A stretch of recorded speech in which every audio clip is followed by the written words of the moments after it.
All right, welcome back. Just come downstairs now as we pretty much wrap up our broadcast here, focusing in on student accommodation. But we've shown you the good side of the student accommodation. I want to now speak to our two guests who are both presidents. One is from the Wits SRC, the president of the Wits SRC, and the president of the University of Johannesburg's SRC. So let me just introduce you to them. So here right next to me, of course, I've got Lehumo, who is from the University of Johannesburg, and Nchabeleng, who is from Wits University. So, gentlemen, thank you so much for being with us. I want to begin by asking you pretty much the same question. So let me start with you. In terms of student accommodation, you obviously stay on campus at the University of Johannesburg. We've seen a very lovely part of student accommodation where they seem to be accommodated and very happy and in a brilliant environment. What is it like, though, for a lot of students that don't have this? Okay, thank you so much. As introduced, my name is Lehumo. So I'd say that, for example, where we are right now does not truly reflect the true lived conditions of majority of our students in the University of Johannesburg. I also think also in all universities. So I'd say the first thing is that there's always a notion or a narrative that's been driven that there's a shortage of beds. Well, I'd be ignorant not to say that because there's a growing number of student enrollment each and every year. But the issue here now, when we dissect it deep, is that there's a shortage of quality and affordable student accommodations. So, for example, it comes to a point wherein, we're at a point right now wherein even NSFAS sharing students have to do top-ups in order for them to stay in such residences or even alike residences like Horizon Heights. So that's really the feeling wherein we cannot afford quality and affordable student accommodation. Yeah. And I like that you're saying that quality, because that at the end of the day is what you need to succeed as a student, because yes. I mean, living in squalor and trying to perform is also a big problem. Yeah. I want to get the same from you, Nchabeleng, from the Wits perspective. What is it like? I mean, the accommodation, there's a lot of students obviously at Wits University. Perhaps talk to us about the accommodation issues.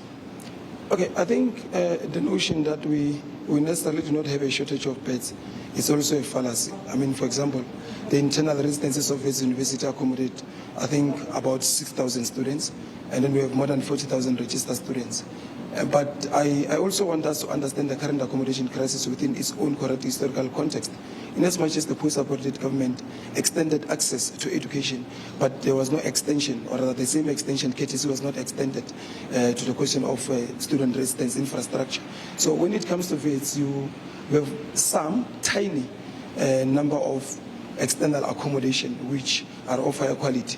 In instances where you find that, for example, infrastructurally, like it is being displayed here, that everything is of high quality, you are still having some of deplorable living conditions. But most importantly, also, in some instances, you find situations where Wi-Fi is weak. And I mean, you can speak about academia, and then you also have a lack of access to substantial services like Wi-Fi. Yeah. For example, in some instances, securities are weak. You have a limited number of securities who are on duty. That on its own, it weakens quite various factors. So the notion that we don't have a crisis of student accommodation, to us, it's quite a fallacy. Yeah, you touch on a very important issue, many important issues. I mean, Wi-Fi, getting the data, all of those kind of things, but also security. So here we are at a very secure accommodation complex, but you guys, obviously being the SRC presidents, you stay on campus. What is security like there? Let's start with you, Jay. What is security like, and what are the facilities like that are there? Are they kept clean? Are they up to date? Are you finding that the students are in a conducive environment to study?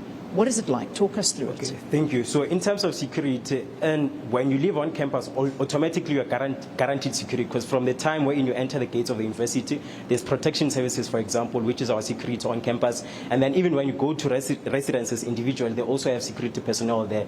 So as far as security is involved, as far as those that live on campus, they're mostly secured. So then now, mostly the issue is those that live off campus. When you live off campus, for example, as much as here it's a secured building, but when they leave campus coming back to Horizon Heights, they face a lot of crime, they get subjected to crime and so forth. So, but then moreover, in terms of the state of residences on campus in our university, I wouldn't say it's the best. I mean, the norms and standards of student accommodation, they don't really comply to it. I think as far as the provision of maybe, for example, simple things like blinds, there's an issue of blinds. For example, there's an issue of maintenance. Most of our residences at UJ are old. They were built in the 90s. So right now we've been advocating for the decommissioning and the renovations of most of our residences. So currently, I'd say that the state of our residences in our institution is not properly accommodative, and it's not really conducive for most of our students. And we get to a situation where most of our students just stay on campus because they can't afford to come stay in such residences, or they can't even afford to go maybe to communes and so forth. So they seek refuge in our on-campus residences. On campus. And I think we tried, I'm just going to get eye contact from my producer. I think we tried to get onto campus to see the accommodation. No, they weren't too happy us going in there, and for different reasons, for many reasons. And you know, that's something we would like to see, because we would like to go in and actually see the condition that students are living in, not in a private environment where this is all paid for, but on campus. What's it like for you at Wits? Look, I mean, the accommodation and tuition fees at Wits are so exorbitant. So automatically, given the fee, this exorbitant fee, the internal accommodation at Wits, it's of high standard.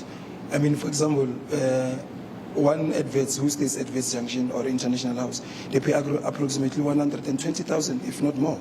So that only tells you that service has to be of higher quality. But that, again, it also exposes a structural crisis, that if one is staying at Wits and then is expected to pay 120,000, or the cheapest is expected to pay 74,000 as a first year, but the NSFAS cap, it's at around 52,000, 54,000, around there. That on its own is a serious monetary contradiction when it comes to the question of financial subsidy from the government. And hence I emphasized earlier on to say that, yes, we expanded, the post-apartheid government expanded access to this institution, but that access, it is contradictory because it did not result in the expansion of the student accommodation infrastructure. So that on its own is a contradiction. And also, it also gives unbearable burden, financial burden to the students when it comes to the top-ups. Like the President of UJ has emphasized, the rest we are looking at, of course, it looks so finished, it looks so beautiful, but in reality, the student of NSFAS cannot afford to stay here. If you are staying here, you are expected to top up. But it's still a contradiction, because by the virtue of you being enabled to be a beneficiary of NSFAS, that on its own is a sign that you cannot afford. So that's why year in and year out, we are always facing a crisis of both academic and financial exclusion. And I'm saying academic because in many races, majority of the races, the staying conditions there are not academically conducive